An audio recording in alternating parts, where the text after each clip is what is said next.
لله وكفى وسلام على عباده الذين اصطفى. أما بعد فيا أيها الناس وحدوا الله فإن التوحيد رأس الطاعات، واتقوا الله فإن التقوى ملاك الحسنات، وعليكم بالسنة فإن السنة تهدي إلى الإطاعة، ومن أطاع الله ورسوله فقد رشد واهتدى. وإياكم والبدعة فإن البدعة تهدي إلى المعصية، ومن يعص الله ورسوله فقد ضل وغوى.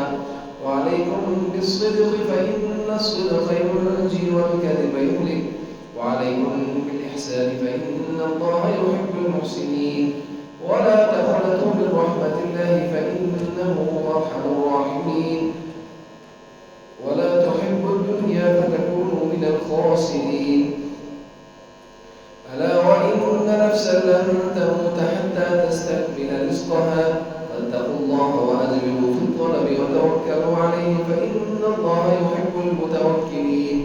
وادعوه فإن ربكم مجيب الداعين، فاستغفروه يمددكم بأموال وبنين. أعوذ بالله من الشيطان الرجيم. وقال ربكم ادعوني أستجب لكم إن الذين يستكبرون عن عبادتي سيدخلون جهنم داخرين.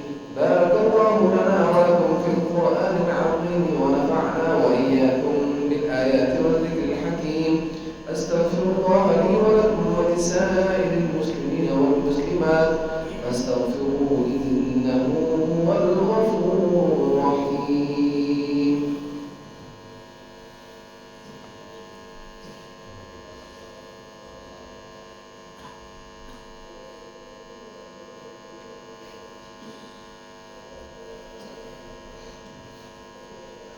الحمد لله نحمده ونستعينه ونستغفره ونؤمن به ونتوكل عليه، ونعوذ بالله من شرور أنفسنا ومن سيئات أعمالنا.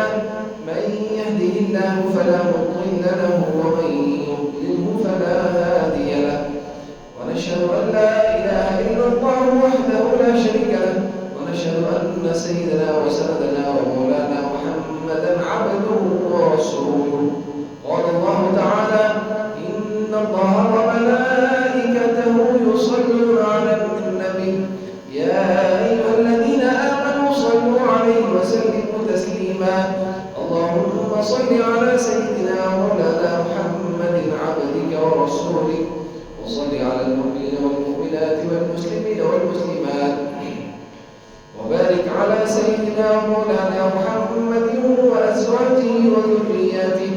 قال النبي صلى الله عليه وسلم: أرحم أمتي بأمتي أبو بكر، وأشدهم في أهل الله عمر، وأصدقهم حياء عثمان، وأفضلهم علي، وفاطمة سيدة نساء أهل الجنة، والحسن والحسين سيدا شباب أهل الجنة، وحمزة أسد الله وأسد رسوله.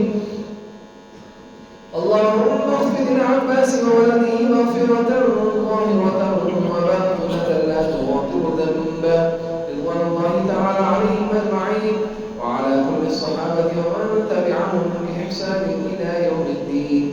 إن الله يأمر بالعدل والإحسان وإيتاء ذي القربى وينهى عن الفحشاء والمنكر والبغي، يعظكم لعلكم تذكرون. اذكروا الله تعالى يذكركم وادعوه يستجب لكم، ولذكر الله تعالى